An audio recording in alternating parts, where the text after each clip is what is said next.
दोस्तों आज के इस पॉडकास्ट में हम जानेंगे सांप के जहर को खत्म करने वाली आयुर्वेदिक औषधीय पौधे के बारे में, जिसका उपयोग प्राचीन काल से ही होता आ रहा है। चरक संहिता में इस औषधीय पौधे को रामबाण विष रोधक कहा गया है। साथ ही इसका उपयोग प्रत्येक जीव के शरीर में विष रोधक प्रतिरोधक क्षमता विकसित करने के साथ मानव शरीर के हजारों रोगों के सफल इलाज में उपयोग होता आ रहा है। प्राचीन काल से ही चरक सुसैन जैसे महान वैद्यों द्वारा राजा महाराजा और महत्वपूर्ण लोगों का सभी प्रकार के विष से बचाव हेतु विष रोधक के रूप में प्रयोग किया जाता आ रहा है तथा विष प्रतिरोधक क्षमता विकसित करने के लिए भी इसी औषधि का उपयोग होता आ रहा है। यह एक ऐसा औषधीय पौधा है जिसका उल्लेख रामायण में भी है। रामायण में लक्ष्मण जी के जब लंका में विषैला बाण लगने के कारण उनके शरीर में विष फैला था, तब भी उनका इसी औषधीय पौधे के माध्यम से इलाज हुआ था, जिसको रामायण में संजीवनी बूटी नाम दिया गया था।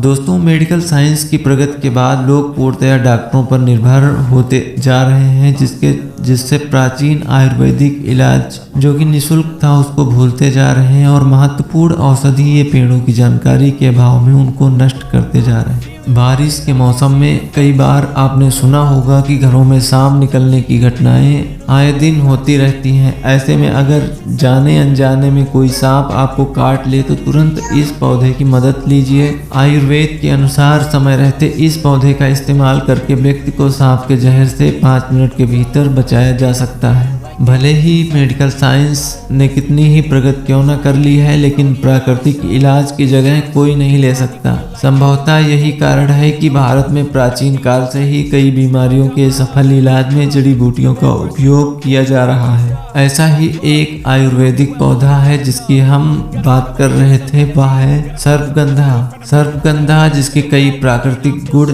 छुपे हुए हैं। इसकी मदद से शारीरिक और मानसिक दोनों तरह के इलाज संभव है। चरक ने आयुर्वेदिक व परंपरागत चिकित्सा में सर्पदंश तथा कीटदंश के उपचार में सर्पगंधा को अत्यंत ही लाभकारी बताया है। चरक इस औषधीय पेड़ का उपयोग विषनाशक के रूप में करते थे। सुसैन वैद्य ने सर्पगंधा के पौधे को संजीवनी बूटी कहा, क्योंकि यह हर तरह के विष का विषनाशक है। सर्पगंधा के पौधे के लिए पर्वतीय क्षेत्रों में अनुकूल जलवायु मिलती है, इसलिए यह पर्वतीय क्षेत्रों में बहुतायत पाए जाते हैं। इसको अगर आप अपने घर के आसपास उगाना चाहते हैं तो ये बड़ी आसानी से उग जाता है। सर्पगंधा का वनस्पतिक नाम रावोल्फिया सर्पेंटिना है। यह पुष्पीय पौधों के द्विबीजपत्रित कुल एपोसाइनेसी का सदस्य है। अंग्रेजी में इसे सर्पेंटिना तथा स्नेक रूट नाम से जाना जाता है। सर्पगंधा इसका संस्कृत नाम है, जबकि हिंदी में इसके अनेक नाम हैं, जैसे छोटा चांद, धवल बरुआ, नकुल कुंद, नाकुली कंद, हरकई चंद्रा, रसना भेद है। सर्पगंधा का रुचिकर इतिहास है। इस पौधे का वर्णन चरक ने 1000 से 800 ईसा पूर्व किया था। संस्कृत नाम सर्पगंधा के तहत सर्पदंश तथा कीटदंश के उपचार हेतु लाभप्रद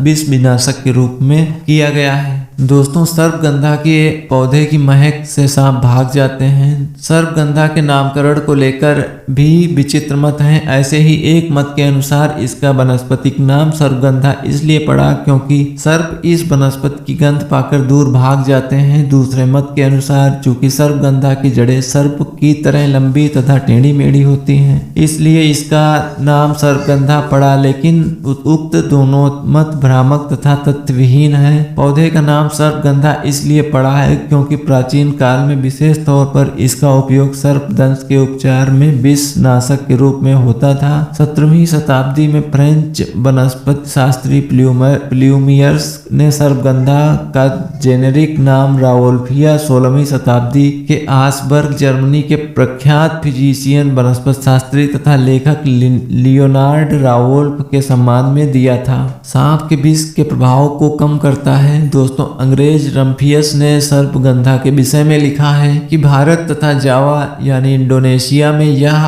पौधे का उपयोग सभी प्रकार के विषों को निष्क्रिय करने के लिए सदियों से होता आ रहा है। इसके आंतरिक रूप से अर्क तथा बाह्य रूप से जड़ों तथा पत्तियों से तैयार प्लास्टर के रूप में एड़ी तथा पांव में लगाया जाता था। सर्पदंश के उपचार में यह बहुमूल्य औषधि थी तथा कोबरा जैसे विषैले सर्प के विष को भी प्रभावहीन कर देती थी। सर्पगंधा का आंतरिक उपयोग ज्वर, हैजा तथा अतिसार के उपयोग में किया जाता है। पत्तियों के रस का उपयोग मोतियाबिंद के उपचार में भी होता था। अंग्रेज रम्फियस के अनुसार सर्पगंधा वही पौधा है जिसका सेवन करने वाला विषैले सर्प द्वारा काटे जाने पर भी अपने प्राणों की रक्षा कर लेता है। एशियाटिक सोसाइटी ऑफ बंगाल के संस्थापक सर विलियम जोन्स ने भी सर्पगंधा के विषय में कुछ ऐसे ही वर्णन किए हैं। भारतीय वनस्पति शास्त्र के पिता विलियम्स रागवर्ग के अनुसार तेलिंगा फिजिशियन वैद्य सर्पगंधा का उपयोग ज्वरनाशक, विषनाशक तथा बच्चे के जन्म के दौरान विषम परिस्थितियों में करते आए हैं। उत्तराखंड के पर्वतीय क्षेत्रों की मधुर जलवायु, हरे भरे जंगलों की ऊंची चोटियां, नदियां व हिमप्रपात जहां मानव सभ्यता को अपनी ओर आकर्षित करती हैं, वहीं उन हिमालयी इलाकों में पाई जाने वाली बेशकीमती जड़ी बूटियां भी विद्यमान हैं। लेकिन सर्पगंधा जैसी कुछ अति विशिष्ट जड़ी बूटियां अब खेतों में भी उगने लगी हैं। तमाम बीमारियों में काम आने वाली संजीवनी सरीखी इन जड़ी बूटियों की खेती से अच्छा मुनाफा मिलने के कारण लोग परंपरागत खेती करने के बजाय किसान इस ओर आकर्षित हो रहे हैं। उत्तराखंड को जड़ी बूटी का प्रदेश मानने वाले एक काश्तकार ओम प्रकाश भट्ट टांडा ने सर्पगंधा की खेती करके अभिनव प्रयास कर रहे हैं। वह लोगों को बीज व पौधे भी उपलब्ध कराकर सर्पगंधा की खेती के लिए प्रेरित कर रहे हैं। दोस्तों, आज के वीडियो में इतना ही। अगर मेरा वीडियो अच्छा लगा हो तो आप मेरे चैनल को सब्सक्राइब जरूर कर लीजिएगा, वीडियो को लाइक कर दीजिएगा। अगर जानकारी महत्वपूर्ण लगे तो वीडियो को शेयर जरूर कर दीजिएगा। जय हिंद, जय भारत। स्वस्थ रहें, मस्त रहें, सतर्क रहें।